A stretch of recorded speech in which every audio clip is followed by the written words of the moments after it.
did that and showed me by example, and even with examples in the New Testament that women are leaders and have always been leaders.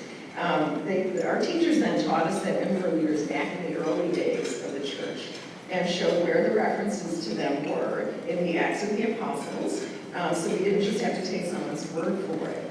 Our teachers taught us to question, to dig, to turn assumptions inside out. For example, Sister Jean Labreezy in chemistry used to tell us that if we weren't asking questions, she could tell we weren't paying attention because chemistry was hard. And so what better way for a young woman to learn to look deeply and to see a strong and smart woman who was so brilliant in the sciences, to evaluate for oneself, what was in front of her, and regardless of society's messages then as well as now, to be satisfied with sitting still, looking pretty, smiling along.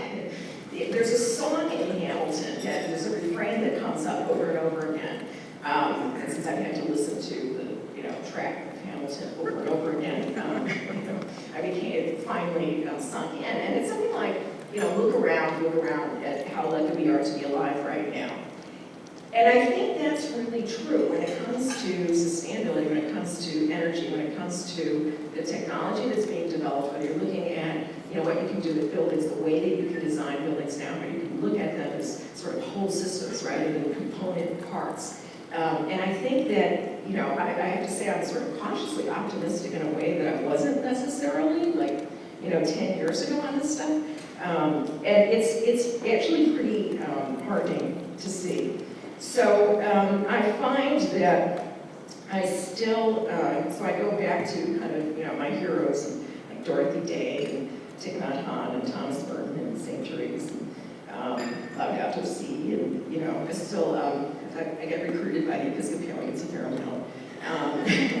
And I meditate, a fair amount as well. And I find that this, for me anyway, sort of like this combination of, being open to all of these different sources of wisdom, helps me somehow try to figure out what to do, on all of these things. And, and I think it was, it was really like world religions class, we started first learning about this stuff. And, it's that openness, I think, to change into other ways of thinking that certainly helps in this world.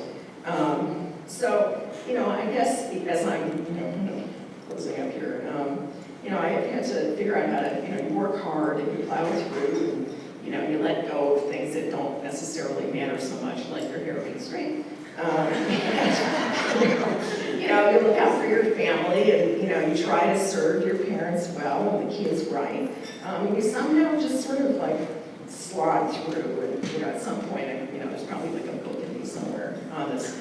But anyway, I just wanted to close with a poem by one of my favorite poets, Mary Oliver. It's called The World I Live In. I have refused to live locked in the orderly house of reasons and proofs. The world I live in and believe in is wider than that. And anyway, what's wrong with maybe?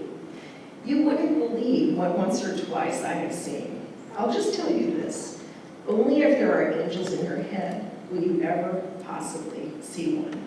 Thank you.